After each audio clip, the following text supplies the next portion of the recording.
Hey everyone, I'm Chris Norman, and this is the Powers video, Volume 2, Part 3. In Part 1, I mentioned that I would build 2 powers using 3 different tools, and in this video I'm going to show you the final tool, Tiddlywiki. Yeah, a funny name for a very interesting tool. It is open source and free, and you know I love me some free open source, and you can find it at tiddlywiki.com. I love their tagline. Have you ever had the feeling that your head is not quite big enough to hold everything you need to remember?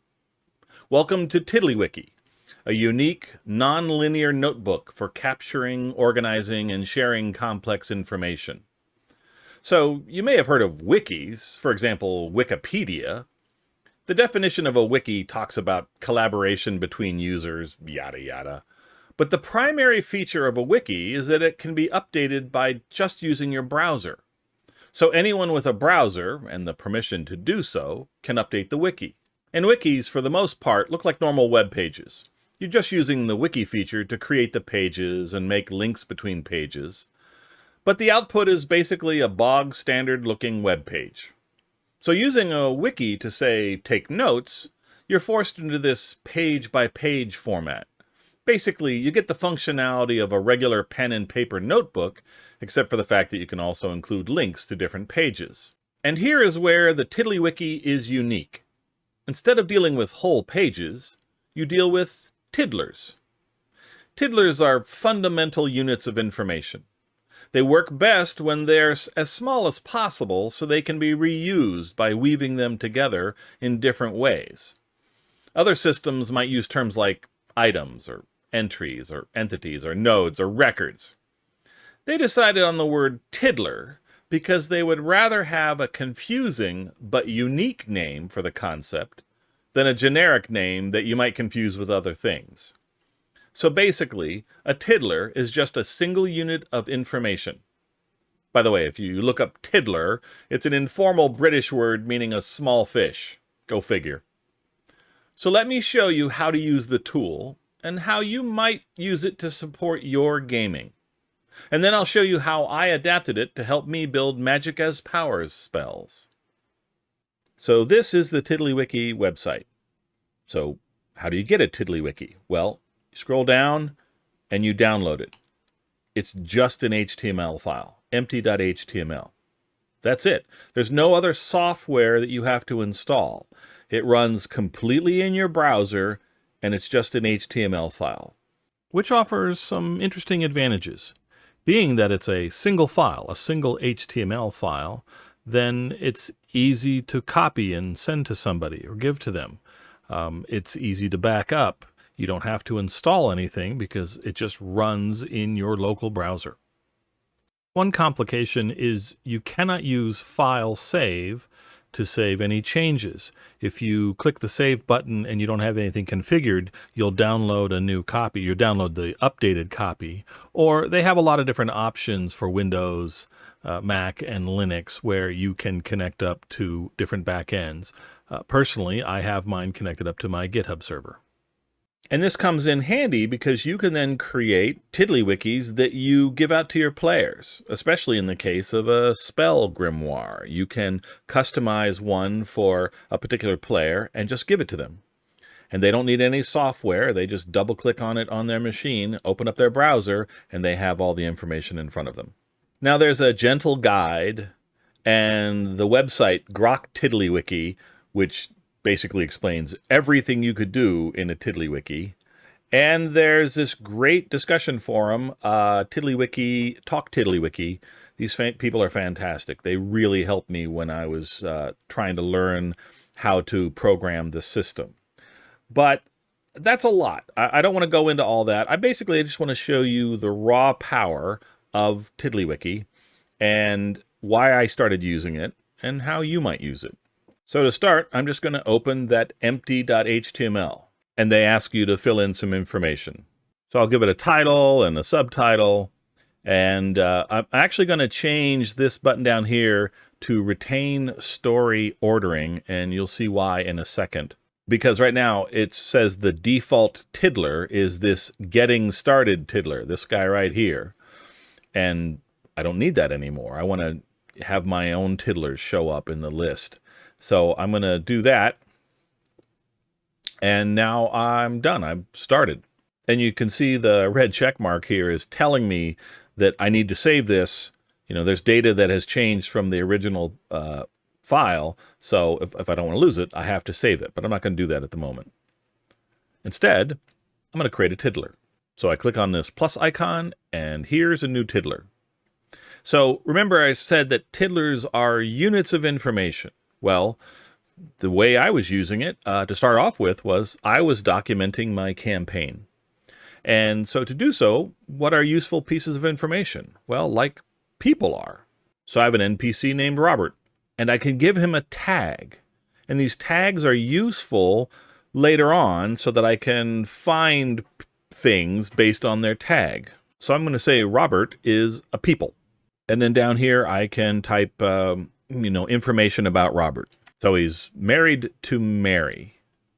Well, I'd like to link that to Mary because I'm going to make a tiddler for Mary. So to do that, I can put double square brackets around Mary and it'll make it a link. Or I can highlight Mary and hit Shift-Alt-L and that does the same thing. Oh, but I'd actually like to see the preview of what I'm typing. So I'll click this button right here, Show Preview Pane. I think it's an eyelash. And now you can see this is whatever I type shows up over here in the preview. But that's really kind of a crunched up preview. I need to make one more change.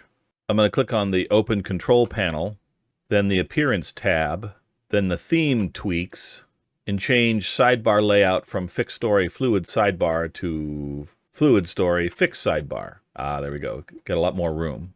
So I'll close this tiddler and go back to Robert. Oh, there we go. I got much more space. And you can see over in the preview, it's going to say married to Mary and provide a link. Well, that's good. I will accept this. Of course, Mary doesn't exist. If I click on it, it says that it doesn't have that, but I can create it.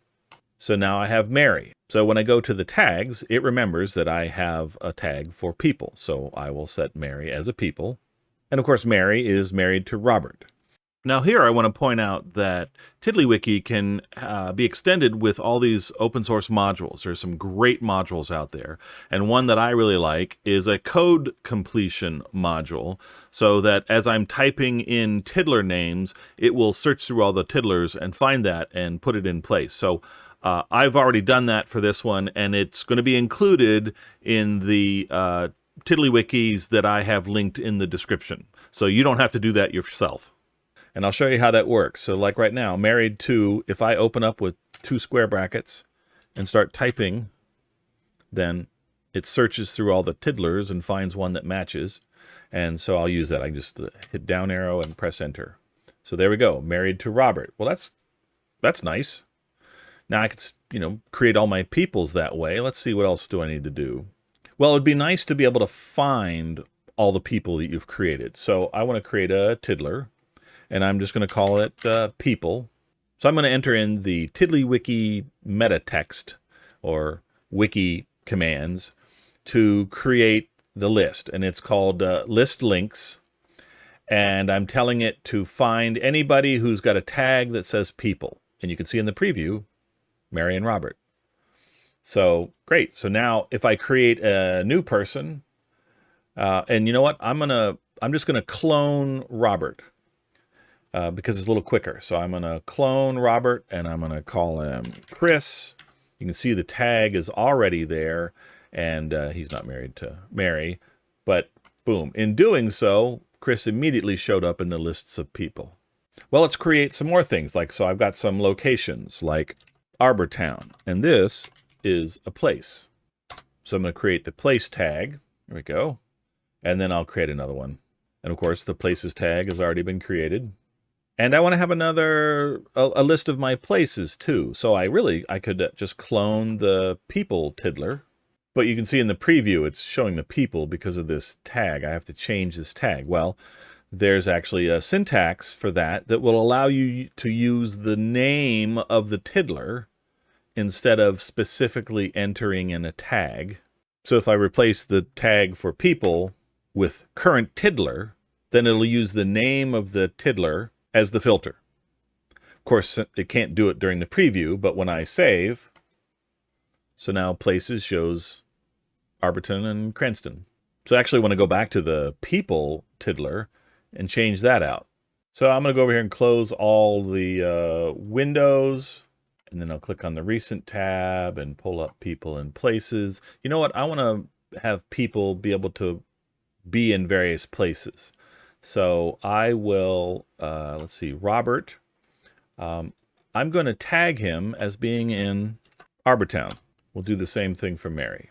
And now I can go to Arbortown and enter in something like this. Of course, you know, some descriptive text, but then this link thing, and it'll show me all the people that live in Arbortown.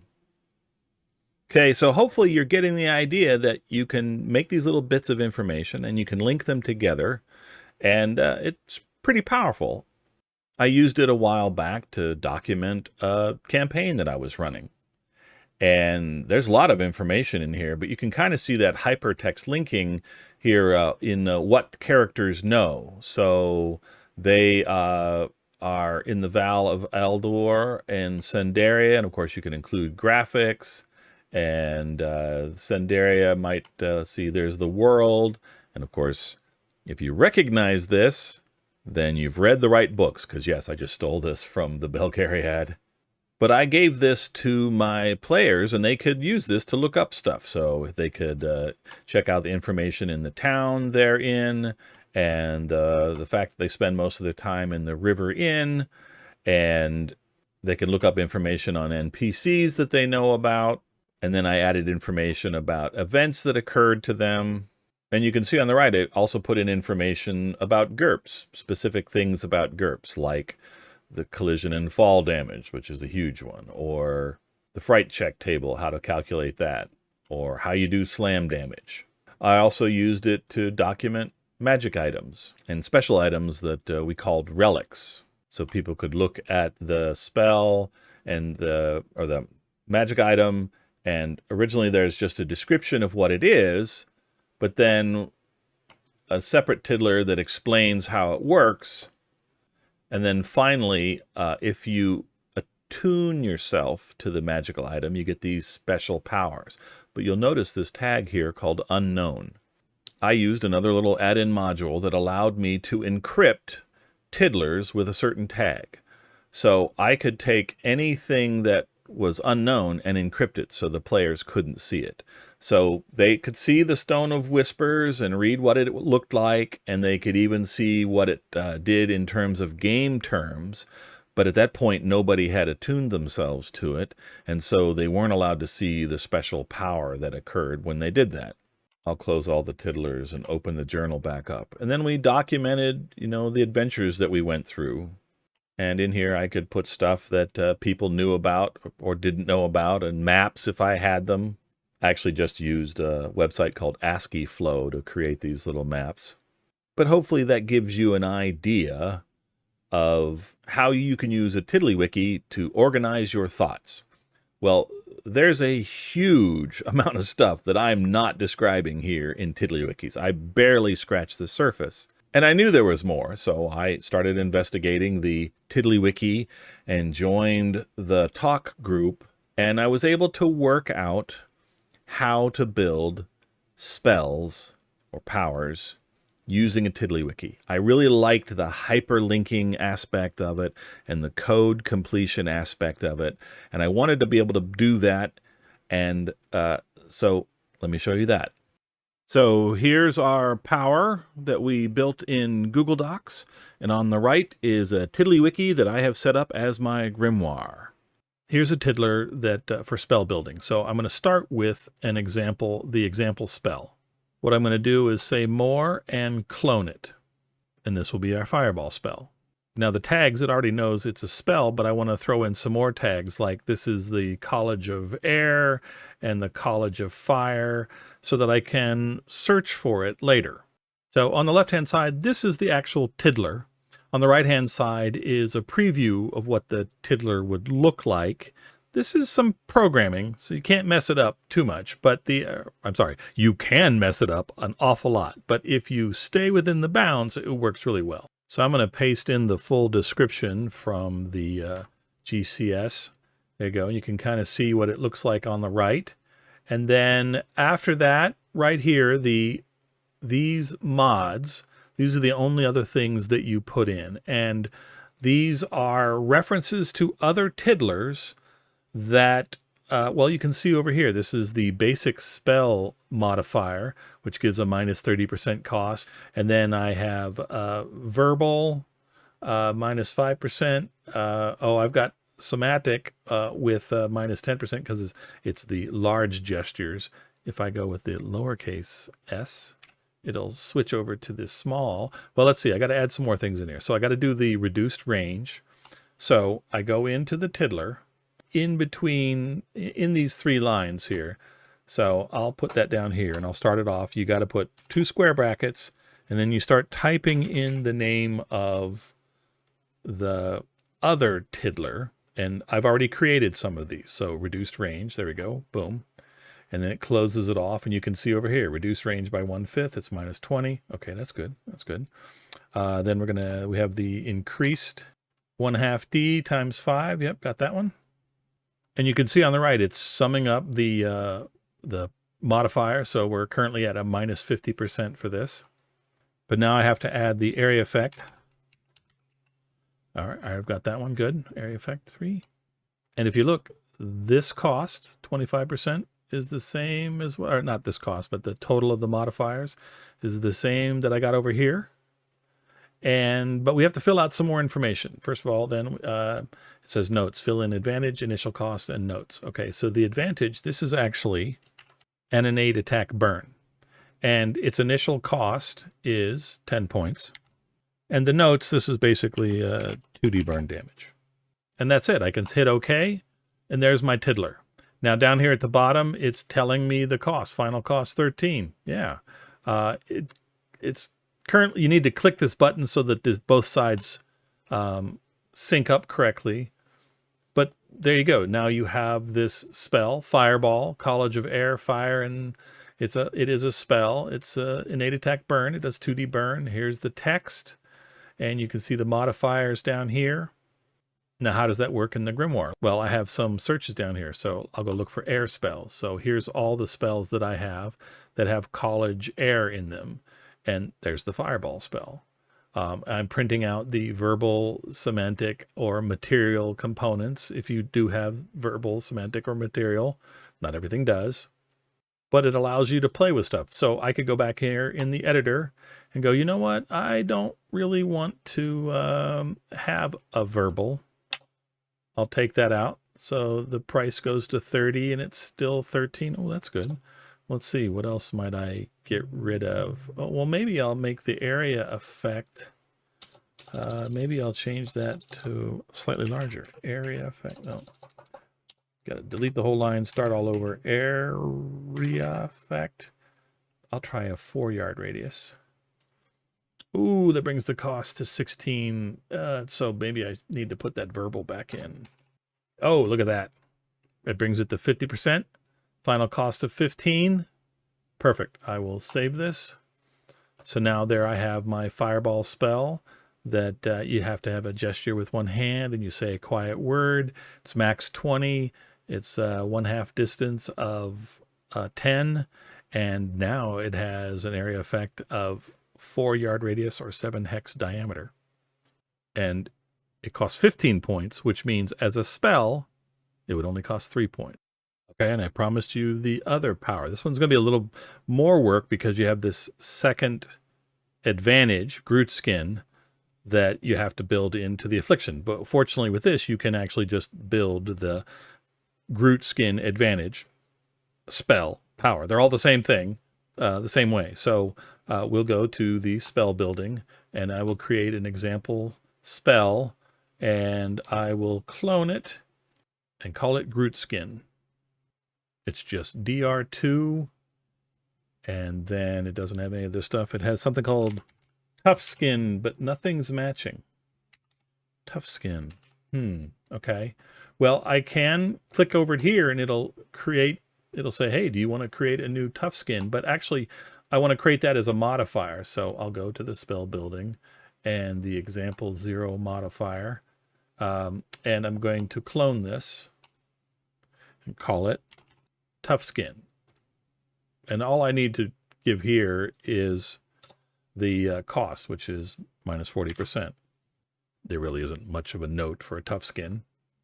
But now if you see in the Groot Skin preview, Tough Skin shows up over here. Okay, so that's good. So now we have Tough Skin. Let's see, do I have Magical? Yes, I have Magical.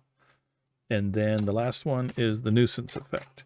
And let's see, 2 square brackets. Nuisance Effect can be overcome by Lockmaster. Well, I don't want that one, but I'll flip it in there so I can clone it. So here's Nuisance Effect can be overcome by Lockmaster. Now the reason I'm cloning it is it has this mod tag, and that's used by the system to know if it's a modifier. So I will clone it.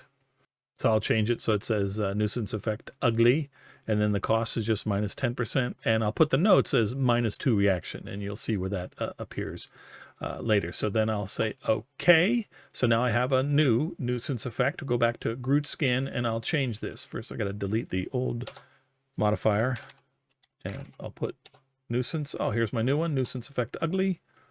And I'm looking at the cost. It's wrong. Oh, I have Tough Skin incorrect. It's supposed to be minus 40%. So I'll click on Tough Skin. Here's Tough Skin. I'll edit. Change the cost to minus 40%. Sorry, 40%, and okay. So now you fill in the rest of the stuff. I'm going to change this a bit. You notice here I have DR2 Tough Skin here in the notes template because that's what it would show if this were being used as a power or a spell by itself. But down here in the advantage, we say it's damage resistance, and in the notes, I'm also putting DR2 Tough Skin. So it'll look a little funny by itself because it says damage resistance, DR2 Tough Skin. But when it's being used by another, oh, I forgot to change. You gotta give it a tag. You gotta tell it that it's a modifier. And actually, you know what? I think I'll get rid of that note template because I'm only really going to be using this as a modifier. I'm going to close some of these other tiddlers I don't need at the moment. Let's see, what do I need now? I need to create the UR Groot. Okay, so we'll go back to spell building. Example spell. We're going to clone it. I'll give it some tags. I'll give it the description later. I want to show you the mathematics for it. And now we need to start adding in the stuff. Now, I have this one basic spell, which is cost 1 fatigue, requires an IQ roll, and it has all these other things. If I look at magic spell and we look at it, it's just that. It's a 30 cost, and it has these notes. I just kind of bundled them all together. I'll close that, but we'll go back to here to UR Groot. So that's magical, cost fatigue, requires IQ roll, requires loud incantations. So I've set that up that lowercase verbal is soft and capital V is loud, and both gestures with both hands is capital S, somatic. So what do I need? I still need that advantage Groot Skin. So actually, I can just go look in here and say Groot Skin. There we go. Since I told it that it was a modifier, then it allows it to put in. And why didn't it calculate? Oh, it's because I didn't click this button. Got to click that button so that it can do its... After you save it, you do have to click that button. It's kind of a pain. It's not my fault. It's the Tiddlywiki. But here, Groot Skin's showing the plus 40. I don't really need to put the fixed duration, but I do for, completeness sake. And then, do I have an increased duration? No, I don't. So I will take one of these and clone it. Increased range, clone. Okay, increased duration times 10. It's a plus 40% enhancement. And now I'll change this modifier to be increased, spell it right, duration. So then I need to make it melee attack, reach 1, no parry. So what do I have? I have melee attack, I'll try reach C. And it's already no parry, but it's the wrong one. So I'll click on it and I'll clone it. And I'll say it's reach 1, but that brings the cost to 30. It's already got the note that it's no parry. And then we'll go back to UR Groot and change this to reach 1. And yeah, we can see over here that the total modifiers total up to plus 0%. That is the same. So we will save it and click the cost. Oh, I didn't put in any of the information, did I? Yep. So we fill in the information. Its advantages affliction. Its initial cost was 10. I'm going to say the notes, it provides DR2 so they sort of know what it means. But up here in the description area, I'm going to say it grants Groot skin, and I can use this same format, and it will provide a link to that when I save the Tiddler. So when I save the Tiddler, it now looks like this. You are Groot, and it provides DR2, grants Groot skin. If somebody wants to see what that is, they can click on Groot skin, and it opens up Groot skin. So I'll close all my Tiddlers, bring back my Grimoire. And now we can search on some of the things we have, like body spells. That should show up now as a body spell. There you go. You are Groot shows up as a body spell. You know, if somebody wanted to cast Groot skin on themselves without being an affliction, that should be a spell that's of college body. So let me go to all spells alphabetical, find old Groot skin, and change it so that it is also a body spell. So now when I search for body spells, there we go, Groot skin appears. And the final cool thing is, after you've built up a set of spells, you can then drag and drop between Tiddlywinkies to create a spell book for your players. So I have my Belgariad spell on, Tiddlywiki on the left, and I'll just drag something over there. I'll say I'll drag the blur spell. And you see it says drop here. Then I will import it, and now I have the blur spell in this Tiddlywiki. So I could drag and drop over all the spells for that particular character, save that HTML, and give it to them. And that is how I use a Tiddlywiki. And yeah, sometimes I pronounce it Tiddlywinky. I think that comes from all those years watching Teletubbies with my kids. I know, there really wasn't a lot of GURPS-specific information in this video. It was supposed to be a small end to the Powers Volume 2 video, and it just grew. But I do think it could be useful to people, and hence I recorded it. But don't worry, I have ideas for bunches of new GURPS videos. I just have to find the time to write them and record them. If this information was interesting or useful, please like the video to help me get YouTube to recommend this series to other gamers. So many people have said to me how much they really enjoy GURPS once they found out about it. So let's do our part to spread the word. And as always, thank you for watching.